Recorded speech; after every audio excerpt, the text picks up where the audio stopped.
for such a kind introduction. So I will be Assalamu alaikum to all of you. I hope you have a very good evening. Let's start with RAT's Whisker system. I do not have a very thorough, do not know how much you know about the nervous system, but I hope that as the neurosurgeons, you know pretty much some of the basics. So I'm going to go on to the next slide without working on who I am. So I'm going to be introducing you to the circuitry of the Whisker system. I'm going to introduce you somewhat to intrinsic signal optical imaging, and then how do we get Whisker functional organization using intrinsic signal optical imaging, and maybe one of the project that was done by the lab I'm currently working in, that was on the plasticity of the somatosensory cortex. I might discuss, if I have time, I will discuss about that about the results from that work, and maybe what are the future work that I'm intending to do in this lab. So I will start with a brief introduction of why a Whisker system. So every time we talk about brain or a nervous system, what we want to know is how do we perceive sensory stimuli? So how do we see, how do we hear, how is it represented, how it is represented in the brain by the neuronal cells, and how are these cells interacting together to generate a behavior. So that is why Whisker system has been, it's very well studied. It's structurally very well established and very well organized. So, and also it shows a lot of plasticity. So that is why it is a great model for studying plasticity. So people who are working on plasticity also work on this system. So I'm going to be talking briefly about RAT's Whisker system. So before starting that, I want to mention that rats are nocturnal animals. So they're more active at night. And the rats we work with in the lab settings, we work with Proctorley rats, and they have very poor vision. So they mostly rely on olfaction and Whisker-mediated touch system. So we can say their whiskers are as important to them as our fingertips, or probably combined with vision as well. So their whiskers are very important to them.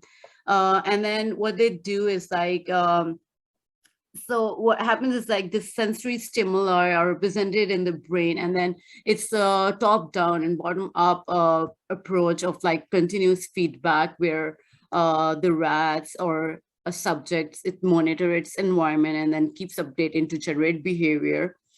I will discuss about what do rats' whiskers mean to them.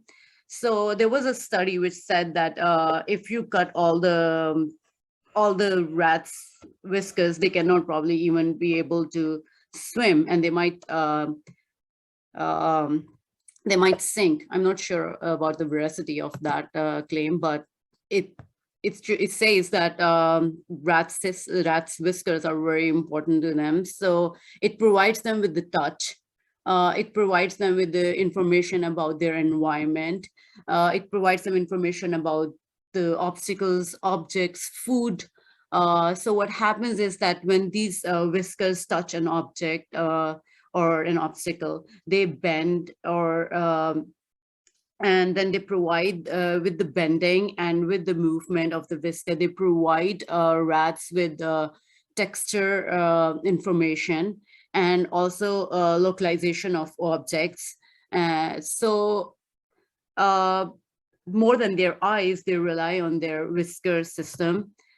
Some people also believe that Whisker system, the way the Whisker system work is more like how the auditory system works as well. So the whiskers also vibrate at certain frequencies, with longer whiskers vibrating at lower frequencies and shorter whiskers vibrating at higher frequencies, so generating a frequency map in the brain regions that are associated with each whisker, which I will talk in more detail. Again, coming to how important the rats' whiskers are to them is a Ratunculus. And in this Ratunculus, you can see how important the rat's whiskers are to it. This is like the highest representation in the somatosensory cortex goes to incisors, but then the vibrissae of the rats take about 20% of the somatosensory system. This is also, if this is Ratunculus, then this is the part that is taken by the rat's whiskers. So this is the whisker pad. This is one of our rats. This is their whisker pad, and the rats have 30 large whiskers and a dozen of very small whiskers as well. And these help them, as I mentioned before, as well in texture analysis, active touch for pathfinding, pattern recognition, and object location. Depending on the size of the whiskers, they help in localization or more detailed tactile information. For texture recognition.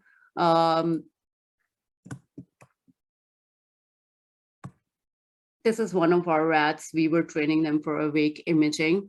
So what's a rat? How is a rat? How are these whiskers different from any other just hair particles? So they are just made up of dead keratin, just like human hair. But our human hair do not provide us with any information like touch or perception. So what makes these whiskers more that important for rats is the receptors that lie in the follicles. So each whisker is is like densely innervated by neuron. So the follicle is of the whisker is innervated by many neurons, which then sends signals to the contralateral cortex, which we will call as barrel cortex. So each whisker, just like it's represented on the face of the rat, is also represented in the cortex. Just before jumping to how it is represented in the cortex from the whiskers to the cortex, I will just mention briefly about two types of whisking tendencies that rats have. One is in the range of 1 to 5 hertz in 1 to 10 seconds. This is called exploratory whisking, and the other is called foveal whisking, which is in 15 to 25 hertz, but in more faster sweeps. What we will employ, but I will talk about later in the work that we do in the lab, is more of the exploratory kind of whisking. We do 5 hertz whisking in 1 second intervals, and then image the rats for functional representation. So if this is okay, so if this is how the rat's whisker pad is, then this is a schematic of how it is. We identify each of the whiskers based on where they are. So the upper row is called A, and then B, C, D, and E. And then starting from here, it's away from this now, it is 1, 2, 3, 4, 5, 6, 7. And then we in our lab mostly image from C2 whisker stimulation. So this is one of the bigger whisker, also one of the important whisker. Also, the reason why we image from it is its representation is in the center of our imaging window. So from this whisker, the rat sends from the whiskers, the pathway is to brainstem. From the brainstem, it is to thalamus, and from thalamus, it's on the cortex. And on each cortex, you can see this is the barrel cortex. On each cortex, there is a barrel in each cortex that is representing that particular whisker. So for example, for C2 whisker, it will be a C2 barrel that will be responding to it.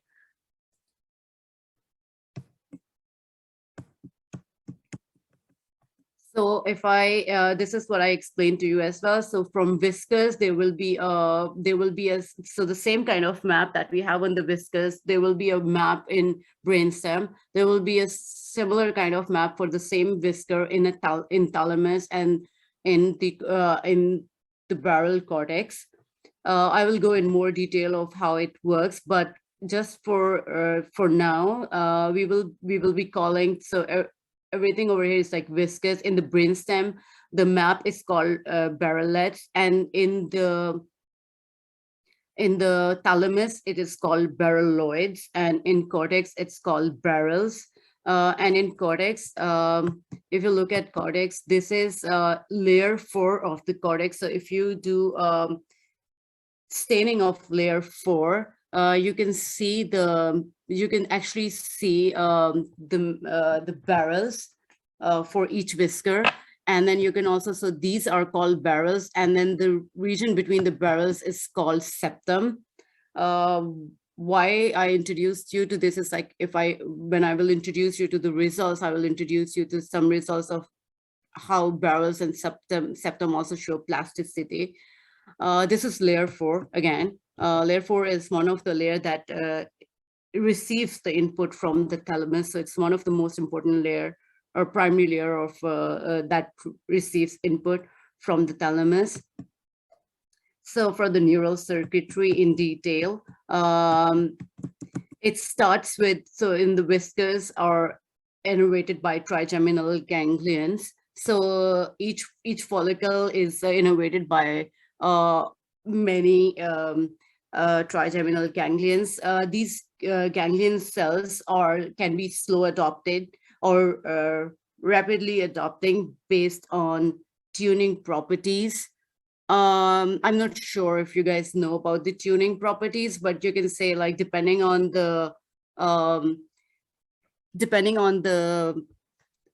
how much strength of the stimuli, the sensors also respond as comparative to the strength, or like directly proportional to the strength of the stimuli. So these cells can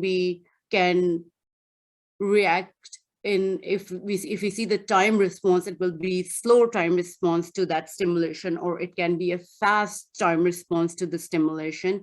So the tuning properties of each of the trigeminal ganglion cells will be different.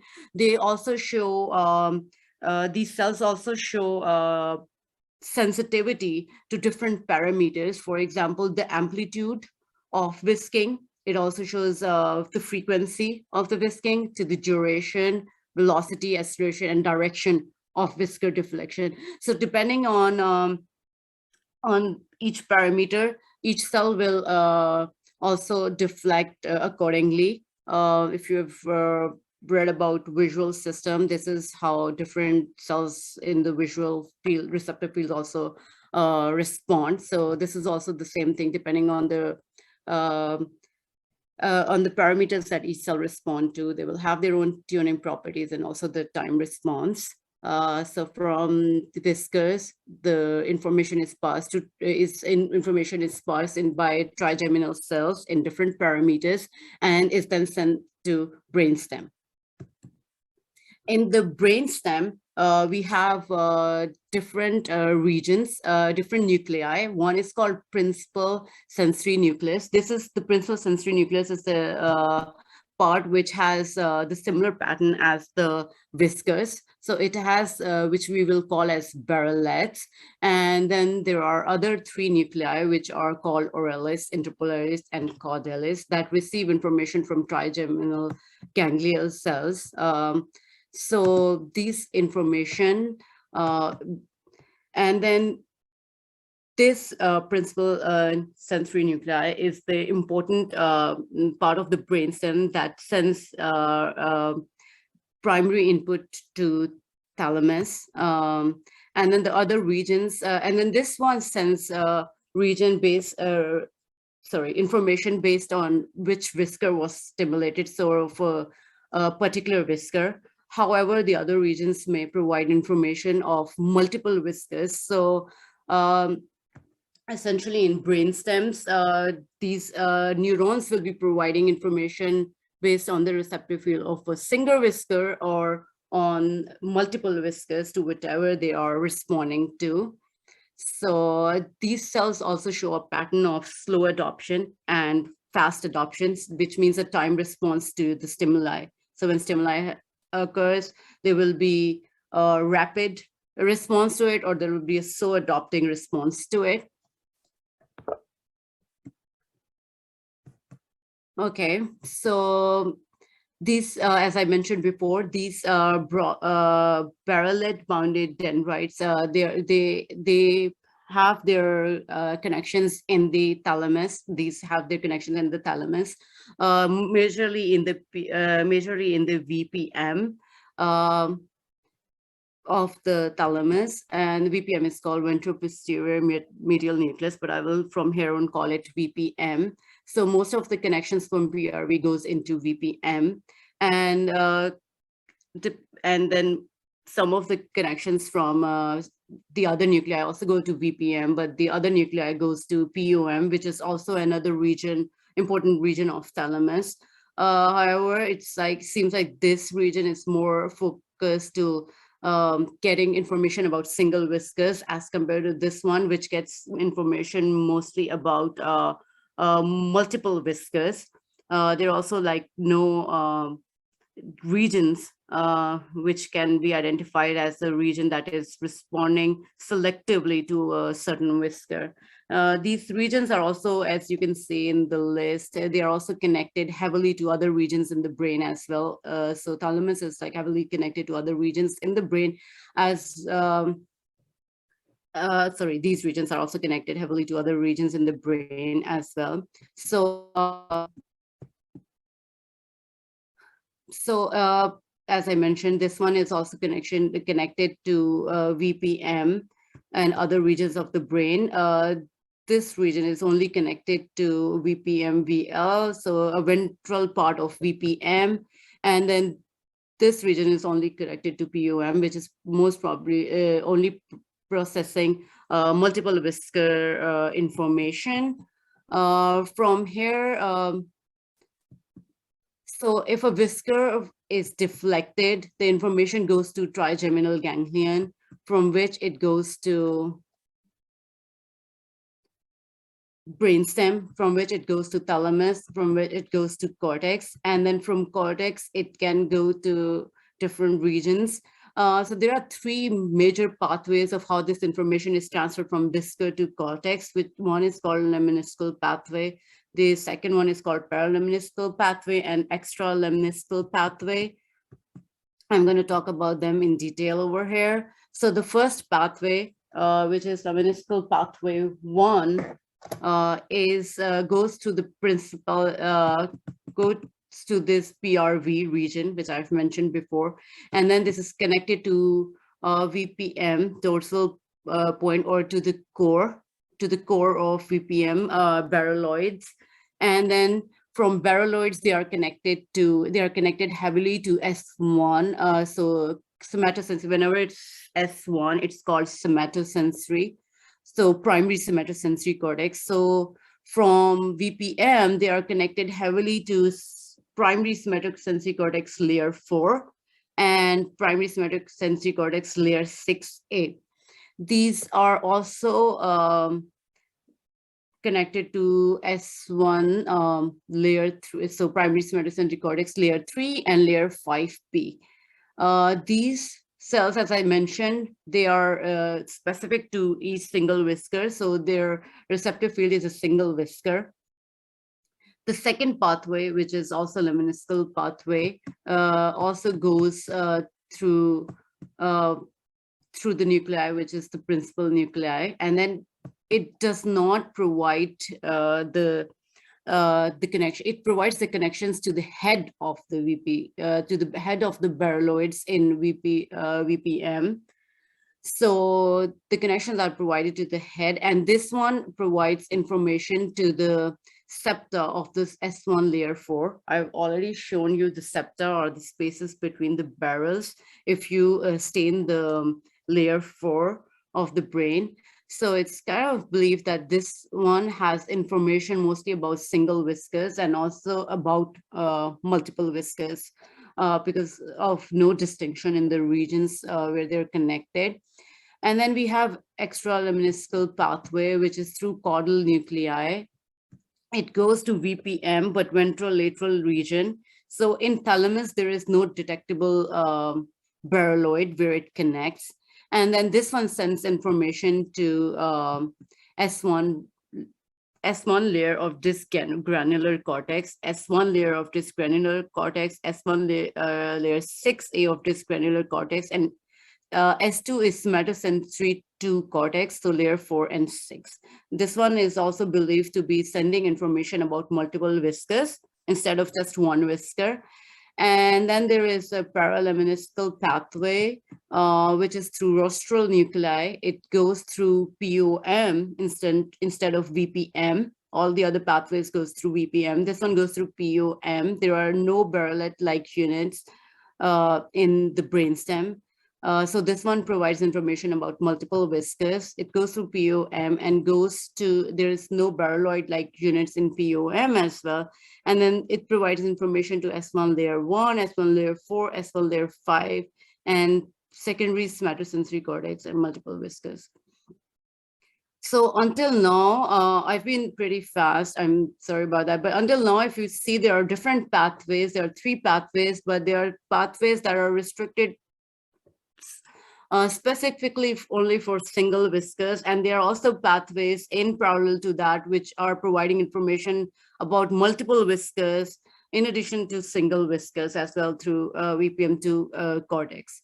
And then, as I mentioned before, all of them provide different information about different parameters, and they could be provided based on slow adoption to the stimuli or fast adoption to the stimuli. So there are many different kind of information that is transmitted from after whisker stimulation to the cortex.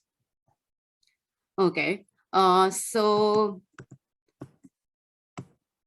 it is believed that the lemniscal pathway provides combined perception of whisking and touch. So it's like whisker information about the speed and stuff, and also like touch.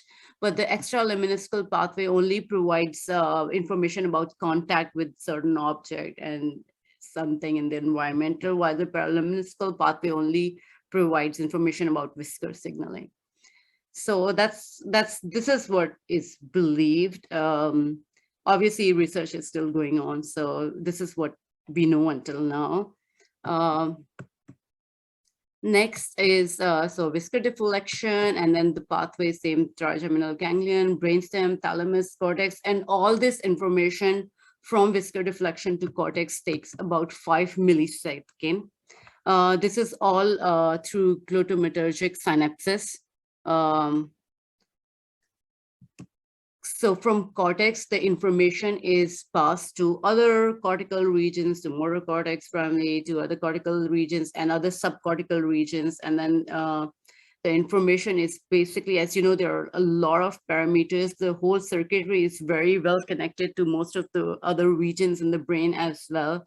So there's a lot of top-down, bottom-up information that is passed down and processed in whiskers in the sensorimotor cortex of the rat's brain. Next, I will talk about, so we've talked about all the, briefly, I've just briefly touched upon these regions before the cortex. Now I will talk about each of the barrels. So let's say we're talking about the barrel C2. So each barrel has layers. So each cortical can be roughly defined into 6 layers. There's more debate about whether we should be calling cortex as 6 layers only, or should it be called based on the cell type and stuff like that. So until now, we just have 6 layers. So if you look at a layer in a barrel, so there are layer 1, layer 2 and 3 is probably, there's no distinction. And then there's a layer 4, 5A and B and 6. This is the region of primary where the input arrives. So layer 1 has exclusive GABAergic neuronal cell bodies. So it has GABAergic neurons. All the other cells have various type of cells. They are excitatory and inhibitory. So layer 4 has most of the spiny stellate neurons, and it has a lot of branching within the same barrel within layer 4, and it's a lot of branching in layer 2 and layer 3. So from layer 4, there's branching in layer 2 and layer 3 of the spiny stellate neurons. Then when the input arrives in, so when the input from VPM arrives, it arrives prominently in layer 4, but it also arrives in layer 2 and 3, and also at the borders of layer 5 and layer 6. So the information from thalamus arrives at 4 different layers, most probably in layer 4 and layer 5, layer 2, 5, and 6. So what happens is that both this VPM input and the input to layer 4 excite the neurons in layer 5 and layer 6. So the information arrives from VPI, it arrives in layer 4 and to the borders of 2 and 3 and 5 and 6. And then layer 4 and VPM also excites layer 5 and layer 6 pyramidal neurons, which have their branching in all other layers. So from layer 4, layer 5 is excited, and then it has branches in all other layers, which means that they are getting information from all the other layers and probably integrating it depending on what type of information is. This is probably also important for the, I'm sure it is important for the continuous loop and feedback through the neural system. So a little more detail on this would be, on another layer would be, so the input arrives in layer 4. Layer 4 has excitatory pyramidal neurons that also make connections to excitatory pyramidal neurons in layer 2 and 3, which have their dendrites in layer 1 to 3 and have axonal arborization in layer 2, 3, 5. So, and they also send information horizontally. So there will be a spread of information through the column, but there will be also a spread of information through the somatosensory cortex. So each whisker will have its information sent to the particular barrel, but then it's also sent laterally within the somatosensory cortex as well. Because of this heavy, as you can see, it's like there's a lot of connections, interconnections. So excitatory layer 2 by 3 pyramidal neurons are intratelencephalon IT projecting neurons, which sells axonal projections to cortical regions, which are motor cortex, whisker-related secondary somatosensory cortex, striatum, and callosal connectivity. So these excitatory layer 2 by 3 is also connected to other higher cortical regions as well. So it means that the information is coming to layer 4 and then is sent and shared with all other layers. And then the layer 2 and 3 is also sending it to other cortical regions to generate behavior, possibly. Now we will discuss about layer 5 excitatory pyramidal neurons, which have their dendrites. So if they have their dendrites in all the other layers, it means they're getting input from all other layers. And they also receive input from thalamus directly at the border. So they have 2 types of neurons, and these neurons will send their target or like make connections with different regions in the brain. So one type of neurons, which are IT projecting neurons, will send information to other cortical regions, striatum, and this type of neurons will send regions to mostly subcortical regions and brainstem. So from layer 5, after getting information from all the layers, the information is probably shared between other cortical regions and subcortical regions, probably as a top-down information processing. So the POM, so there were two regions in thalamus that were sending regions, which was one was VPM and the other was POM. POM basically only sends information, and POM mostly had information about multiple whiskers, sends information to layer 5 or layer 1. So from which it is also sent to layer 2, and between layer 5 and between so between layer 5 as well. Okay, so the layer 6 is probably considered to be the one that is modulating all the layers, and which is considered to be modulating layer 5 and also subcortical input from thalamus. So if there is there's processing between different layers of the cortex, and then layer 6 is responsible to be modulating layer 5 and also the subcortical thalamic regions. And this region is also heavily connected to other part of the cortex as well, showing spread of information that comes from VPM and POM. And another top-down and bottom-up approach as well, where like layer 6 is mostly, instead of driving input, it's more of a modulating input, meaning which probably selection of the inputs to the cortex. So all these connections generate behavior and hierarchy of nested sensorimotor loops.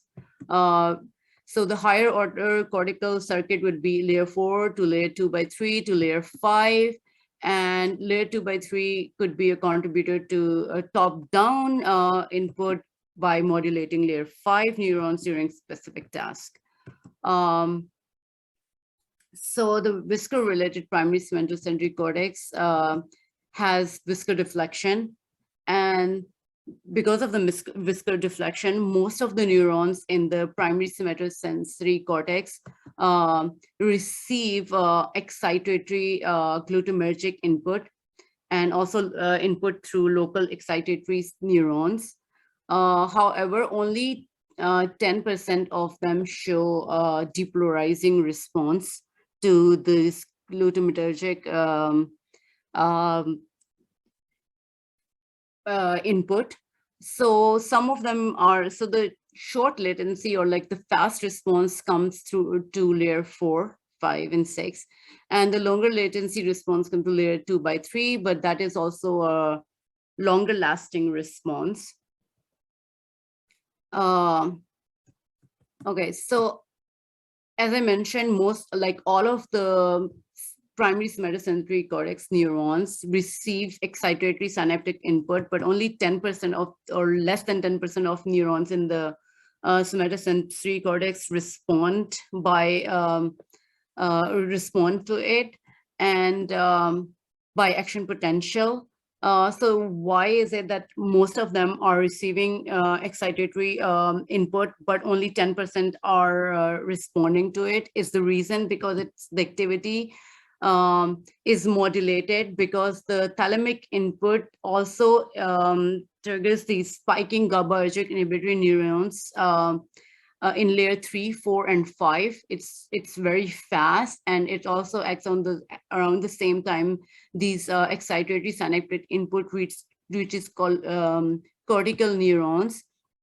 So this causes only a few neurons, or like selective neurons, to respond to the whisker stimulation.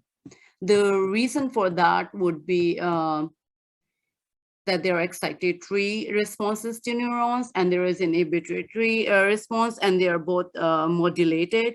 So usually the membrane potential by excitatory neurons try to keep it around 0 millivolt, and then the inhibitory response try to keep it around -75, which keeps most of the neurons in the somatosensory cortex in a hyperpolarized state, which means a bigger excitatory response would be required, or more synaptic summation would be required to generate an action potential, which means only specific neurons will fire. However, the sensorimotor cortex is, even though there are like small number of neurons that respond to a certain stimuli, they always fire reliably. So a small population is recruited, but they will always fire reliably, helping in an activity-dependent strengthening or help top-down or related signals and decoding of stimuli from different brain regions. So this is just a view of the connectivity of somatosensory cortex with other regions, with other cortical and subcortical regions of the brain. So from somatosensory cortex, which is directly connected to a lot of cortical and subcortical regions, this information is passed. And this happens within 20 seconds of when the whisker is stimulated. So within 5 seconds, the information is transmitted from the whiskers to the barrels. And within 20 milliseconds, this information is shared between all the cortical and subcortical regions. Next, I will talk about intrinsic signal optical imaging. We heavily use that in our lab. This is functional imaging, means that it's based on measuring blood flow response. So the concept is based on the fact that the activity, based on the activity in the brain, the regions which are more active will use more of the oxygenated blood and will generate darker regions, showing the activity of the neurons. And as a response to that activity, there will be blood supplied, which will be an increase in oxygenated blood, which will be represented by bright white regions. I'm going to show an image of that as well, but this is just the concept of what intrinsic signal optical imaging is, that based on the activity or the active areas, there will be darker areas of the brain. So it's very simple. We just use a light source, a light emitting diode. We just reflect it on a thin surface of the rat skull, and then use a fast CCD camera to get the images. And then these are sent to the computer, and then we monitor it to get an activity like that. This shows an activity. This darker region shows an activity of the neurons in this region. More details are, so if this is the rat skull, this is Bregma and lambda. So between Bregma and lambda, I thin the skull, and this is a thin skull. So after getting a thin skull, I make an imaging well using Vaseline, and I fill that with saline, and then this is how it looks, and then I cover it with a cover slip, and then we image the rat's brain using that. And there's also a whisker stimulator here. So this is stimulating a whisker. Due to the background, you cannot see a whisker. We always use C2 whisker stimulation in our lab. So based on that, we can look at the functional organization of the somatosensory cortex. So if this is C2 whisker that is stimulated, and all the others, other whiskers are clipped, then, okay, based on the stimulation, this is the kind of, these are the barrels that should that respond to each whisker. And so if I'm stimulating C2 whisker C2 barrel should be showing a functional response. This is my imaging window. This is through thin skull. So the skull is still intact. I usually have a 7 by 7 millimeter window, rostral to caudal and medial to lateral direction. And the functional response looks something like this. So there are darker regions and brighter regions. I will explain to you the protocol for this. So my protocol has, so the the whisker is stimulated at 1.5 second, and the stimulation is carried on for a 15 second. And the ITI or intertrial interval between each trial is 6 plus minus 5, which means it can range anywhere from 1 second to 11 second. We get 64 such trials, and this representation is a summed response of 64 such trials. This is the scale which is displayed. So the darker regions is the activity below minus 2.5 into 10 to the power minus 4, which is very, very small. And then the brighter regions is activity above 2.5 into 10 to the power minus 4. This is a summed response of 500 millisecond frames. So sorry, 500 millisecond frames. So each frame would be half a second. So each frame represent an activity of half a second. This is where the stimulus occurred. So this is pre-stimulus. Deflection of C2 causes darker regions here. We consider darker regions to be where blood was, so there was deoxygenated blood. So we consider this to be showing neuronal activity. We call it initial dip. And then we consider it a representative of the activated neurons. And then because of this activity, signal is sent to through different brain cells to the brain that more oxygenated blood is required, and then we get an activity which is called overshoot. So this is shown as the white as compared to, so all these signals are as compared to this pre-stimulus signal. So they are all fractional response, which means it is normalized as compared to pre-stimulus. So everything is compared to pre-stimulus. So this is a decrease in activity as compared to pre-stimulus activity, and increase in activity as compared to pre-stimulus activity.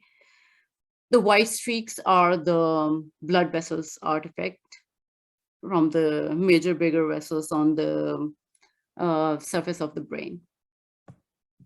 So if you look at a functional representation of a whisker stimulation, this is how it looks like. It looks like a mountain with darker regions showing a higher activity and lower and stronger activity. And then these are like lower intensity values. We use a certain threshold to find, so we use a certain threshold. We use a threshold, as I showed you when I displayed the signal, we use a threshold of 2.5 into 10 to the power minus 4 to look for each Whiskers response.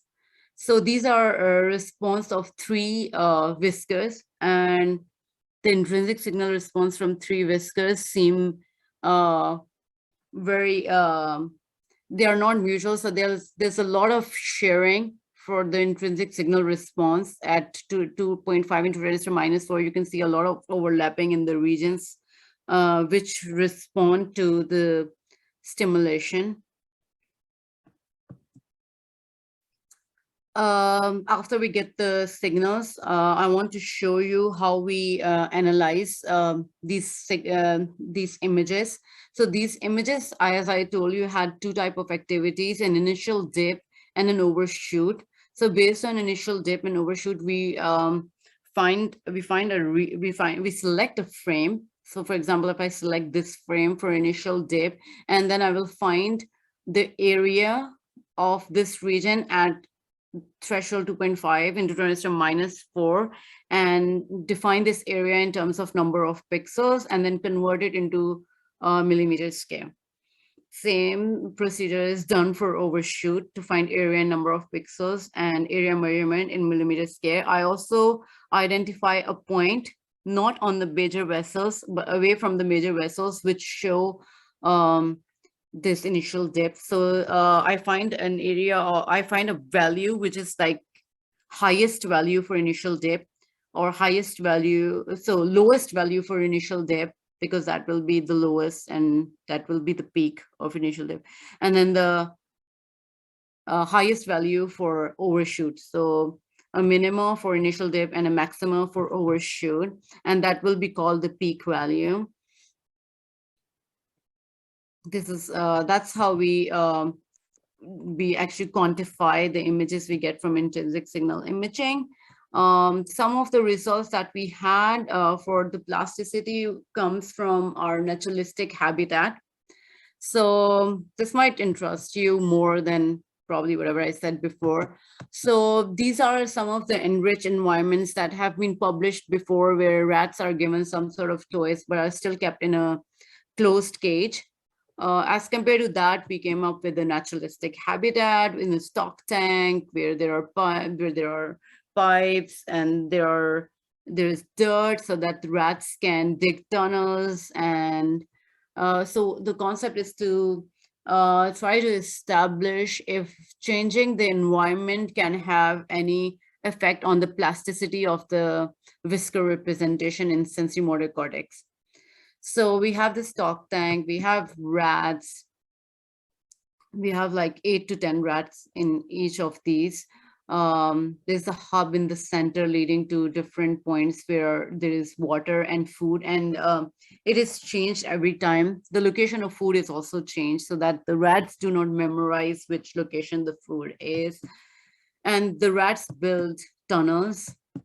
So these are some of the examples of how they build the tunnels inside. And then we try to find out, so there are like two set of animals that we use. There are two groups. So the control group have standard cages. We do intrinsic signal optical imaging, and after 1 month of keeping them in the standard cage, we do another optical imaging session. And then there will be animals which will be kept in standard caging and standard cages, and then after imaging for whisker functional representation through intrinsic signal optical imaging, we're going to put them in a naturalistic habitat for 1 month, and then we will image from them again, and then we're going to compare them. So these are the results. If you look at the animals from standard cages, so after and before 1 month of stay in a standard cage, there is not much difference of the functional response of the standard cage rats. However, in a naturalistic habitat, you can clearly see a difference, or you can clearly see a decrease in the response. So there's a decrease in the size of the area, but there's also a decrease in the intensity of it. So, and then in the standard cages, if you like see response of two whiskers, there's a very overlapping region of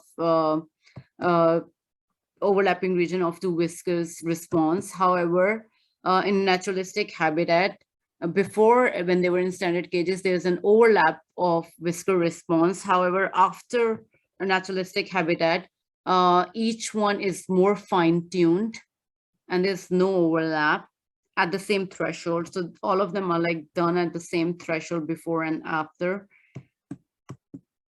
So afterwards, you see a more fine-tuned response to different whiskers, which is weaker, smaller, and like minimally overlapping, and it's more fine-tuned. So if you look at the parameters of area in standard cage, and then 1 month later, you see, and 1 month later after naturalistic habitat, you see a 46% of reduction in the size of the area, which is proved through results as well. I mean, it was also visually also pretty obvious, but it's also obvious through quantification at that threshold. Single unit recordings also at different points also show a decrease in the receptive field. So the number of neurons that are firing to the whisker stimulation decreases after 1 month of stay in naturalistic habitat, showing a plasticity. So you can see the peak height also decreases in naturalistic habitat. It didn't change in standard cages.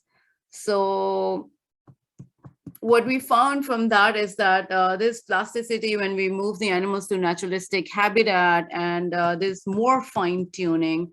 Also, when we stain the layer 4 of the barrel map, we find that the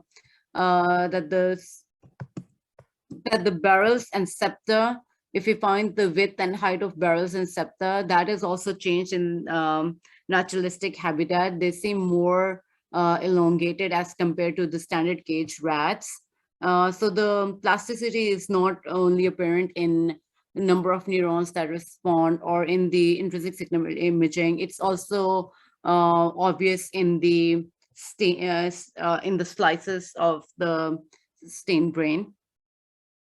So we found with naturalistic habitat a smaller, weaker cortical representation, and we can call it smaller, sharper receptive fields, and suppression of neuron responses to whisker stimulation, probably showing more fine-tuned whisker response. So we can say that for cage rats, there is strengthening of representation, but it's a competition-based expansion. There is increased firing rate to different whisker stimulation, but when it becomes naturalistic habitat rats, it's non-competition based because there is no overlapping region. Representation are more weaker, and there's decreased firing rate, which means decreased number of neurons are now firing to a certain stimuli. This is another naturalistic habitat. We have improved the habitat from what we were doing before.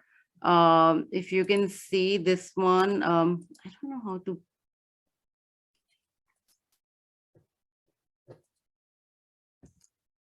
Okay. Dr. Mehwish, we can see the pointer.